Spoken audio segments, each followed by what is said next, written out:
स्वागत है आपका आपकी अपनी चैनल अदशान में। और आज हम बात करेंगे सोमनाथ के बारे में। भारत भूमि जो अनेक वर्षों से संतों महतों की भूमि रही है, यहाँ पर ऐसे कई तीर्थस्थल मौजूद है जिनका अपना अलग अलग महत्व है, जिनके साथ लाखों करोड़ों हिंदुओं की आस्था भी जुड़ी हुई है। ऐसा ही एक तीर्थस्थल गुजरात के दक्षिण में मौजूद है जिसका नाम सोमनाथ है। इसे आज भी भारत के 12 ज्योतिर्लिंगों में से सर्वप्रथम ज्योतिर्लिंग के रूप में जाना जाता है।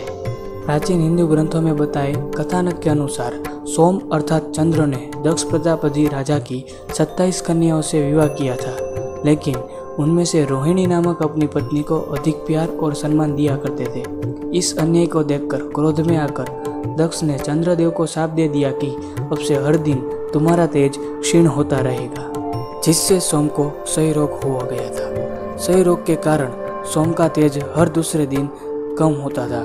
शाप से विचलित और दुखी सोम ने भगवान शिव की आराधना शुरू कर दी। सोम ने कृत समर्थ पर्वत के पास तपस्या की, अतः शिव प्रसन्न हुए और सोमचंद्र के शाप का निवारण किया। त्रेता युग में श्रावण महीने के शुक्ल पक्ष में सोम ने एक भव्य मंदिर का निर्माण करवाया था। सोम महादेव को अपना नाथ मानते थे, इसलिए यह मंदिर का नाम सोमनाथ मंदिर पड़ा। ऐसा मानने में आता है कि इस तीर्थ स्थल पर तपस्या करने के कारण सोम को अपना प्रभाव वापस मिला था, इसलिए यह जगह का नाम प्रभास पाटन पड़ा। अब जानते हैं सोमनाथ मंदिर के इतिहास के बारे में। यह मंदिर हिंदू धर्म के उत्थान पतन के इतिहास का प्रतीक रहा है। अत्यंत वैभवशाली होने के कारण इतिहास में कई बार यह मंदिर तोड़ा तथा पुनर्निर्मित किया गया। सर्वप्रथम यह मंदिर ईस्वी के पूर्व में अस्तित्व में था, जिस जगह पर द्वितीय बार मंदिर का पुनर्निर्माण 7वीं सदी में बल्लभी के मैत्रक राजाओं ने किया। गुर्जर प्रतिहार राजा नागभट्ट ने ईस्वी 1815 में इसका तीसरी बार पुनर्निर्माण किया। सोमनाथ ज्योतिर्लिंग मंदिर में 1 टन से भी भारी सोने की घंटी लगवाई गई, जिससे भारे सोने की छड़ी से खींचा जाता। सोमनाथ मंदिर में 1000 पंडितों द्वारा हर रोज मंत्रों का जाप होता। शंख की आवाज और कपूर की सुगंध से सोमनाथ जी का मंदिर भक्तिभाव वाला रहता। इस मंदिर की महिमा और कीर्ति दूर दूर तक फैली थी। गुर्जर प्रतिहार राजवी नागभट्ट ने सोमनाथ की गरिमा को फिर से स्थापित किया था। अरब यात्री अल बरूनी ने अपने यात्रा वृतांत में इसका विवरण लिखा, जिससे प्रभावित होकर मोहम्मद गजनवी ने सन 1024 में कुछ 5000 साथियों के साथ सोमनाथ मंदिर पर हमला किया, उसकी संपत्ति लूटी और उसे नष्ट कर दिया। 50,000 लोग मंदिर के अंदर हाथ जोड़कर पुनः पूजा अर्चना कर रहे थे। सभी की कत्ल कर दी गई। मोहम्मद गजनवी ने शिवलिंग को खंडित किया, उसके खजाने को ऊंट घोड़े और हाथी पर लाद कर अपने साथ गजनी ले गया, लेकिन नहीं लूट पाया सोमनाथ की महिमा, गरिमा, सांस्कृतिक परंपरा जो हमारी अमूल्य धरोहर है। गजनी के हमले के बाद ईस्वी सन 1173 में जैन आचार्य हेमचंद्राचार्य और शैल गुरु भाव बृहस्पति ने मिलकर सोमनाथ मंदिर के जीर्णोद्धार का संकल्प लिया। गुर्जर राजवी भीमदेव और मालवा के राजा भोज ने उनका समर्थन दिया। ईस्वी सन 1168 में विजयेश्वर कुमार पाल और जूनागढ़ राजवी रा खेंगार ने सोमनाथ मंदिर का सौंदर्यीकरण करवाया। ईस्वी सन 1300 में दिल्ली के सुल्तान अलाउद्दीन खिलजी के सेनापति नुसरत खान ने सोमनाथ मंदिर पर हमला किया और उसने सोमनाथ मंदिर को तोड़ने में कोई कसर नहीं छोड़ी। अलाउद्दीन खिलजी के हमले के बाद कई हिंदू राजा और प्रजा ने मिलकर सोमनाथ मंदिर का पुनर्निर्माण करवाया। बनाने और मिटाने का यह खेल सदियों तक चलता रहा।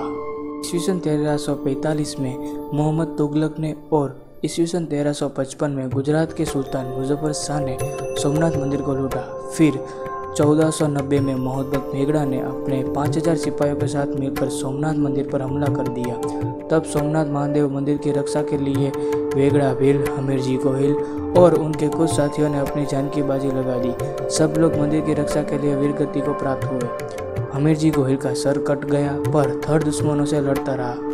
आज भी सोमनाथ मंदिर के पास वीर हमीरजी गोहिल की समाधि मौजूद है। सोमनाथ मंदिर पर आखिरी हमला क्रूर शासक औरंगजेब ने ईस्वी सन 1706 में किया था। मुस्लिम हमलावरों ने ही नहीं, पोर्तुगीजों और दिक्स्तरों ने भी नौसेना के सोमनाथ मंदिर पर हमला किया था। ईस्वी सन 1783 में इंदौर की रानी अहिल्याबाई होलकर और ग्वालियर के श्रीमद पाटिल बुआ शिंदे ने मंदिर के अवशेषों के पास ही एक नया मंदिर बनवाया। जो आज भी अपनी पवित्र गाथा सुनाता खड़ा है। 15 अगस्त 1947 को भारत को आज़ादी मिली। 13 नवंबर 1917 को सरदार वल्लभ भाई पटेल सोमनाथ आए। सरदार वल्लभ भाई पटेल ने महाराष्ट्र के काका साहेब की सलाह और जामनगर के राजवी दिग्विजय सिंह के सहयोग से समुद्र का जल लेकर नए मंदिर के निर्माण का संकल्प लिया। 11 मई 1951 को भारत के प्रथम राष्ट्रपति डॉक्टर राजेंद्र प्रसाद ने सोमनाथ मंदिर के गर्भगृह में प्राण प्रतिष्ठा की और दिसंबर 1955 में सोमनाथ मंदिर राष्ट्र को समर्पित किया। नवीन सोमनाथ मंदिर 1962 में पुनर्निर्मित हो गया। 1917 में जामनगर की राजमाता ने अपने पति की स्मृति में उनके नाम से दिग्विजय द्वार बनवाया। इस द्वार के पास राजमार्ग है और पूर्व गृह मंत्री सरदार वल्लभ भाई पटेल की प्रतिमा है। सोमनाथ मंदिर का श्री कृष्ण के साथ संबंध। पुराणों के अनुसार द्वापर युग में श्री कृष्ण हिरण्य नदी के किनारे आराम कर रहे थे। तब झल्ला नाम के पादरी ने श्री कृष्ण के पैर पर बाण मारा और यहीं पर श्री कृष्ण ने अपना देह त्याग किया। सत्य, प्रेम, भक्ति और शक्ति के पुजारी श्री कृष्ण ने इस सन पूर्व 1302 में चैत्र शुक्र प्रतिपदा के दोपहर 2:27 में अपने मानव शरीर को छोड़कर चले गए। इस स्थान पर बड़ा ही सुंदर श्री कृष्ण मंदिर बना हुआ है। अब जानते हैं सोमनाथ मंदिर के बारे में कुछ रोचक तथ्य। सबसे पहले सोमनाथ मंदिर का निर्माण 3,14,25,103 साल पहले त्रेता युग में सोम ने करवाया था। भगवान शिव को समर्पित इस सोमनाथ मंदिर के पहले शिवलिंग बिना किसी आधार में हवा में झूलता था। महाकालेश्वर मंदिर में लगे चांदी के देवद्वार सोमनाथ मंदिर के ही है, जो महमूद गजनवी लूटकर अपने साथ ले गया था। सोमनाथ मंदिर पर कुल 17 बार हमला हुआ। सोमनाथ मंदिर के चंदन के द्वार जो गायब है वह आज भी एक रहस्य बना हुआ है। मंदिर के दक्षिण में समुद्र के किनारे एक स्तंभ है। उसके ऊपर एक तीर रखकर संकेत किया गया है कि सोमनाथ मंदिर और दक्षिण ध्रुव के बीच में पृथ्वी का कोई भूभाग नहीं है। इस स्तंभ को बाण स्तंभ कहते हैं। मंदिर के पृष्ठभाग में स्थित प्राचीन मंदिर के विषय में मान्यता है कि यह पार्वती जी का मंदिर है। मोहम्मद बेगड़ा ने जब सोमनाथ मंदिर पर हमला किया था तब 2000 किन्नरों ने और कुछ मुसलमानों ने भी अपनी जान दी थी। सोमनाथ मंदिर के शिखर पर स्थित ध्वज 37 फीट लंबा है और यह दिन में 3 बार बदलाया जाता है। आशा है आपको हमारा यह वीडियो ज़रूर पसंद आया होगा। पसंद आया तो इसे लाइक और शेयर कीजिए और हमारे चैनल को सब्सक्राइब कीजिए। धन्यवाद।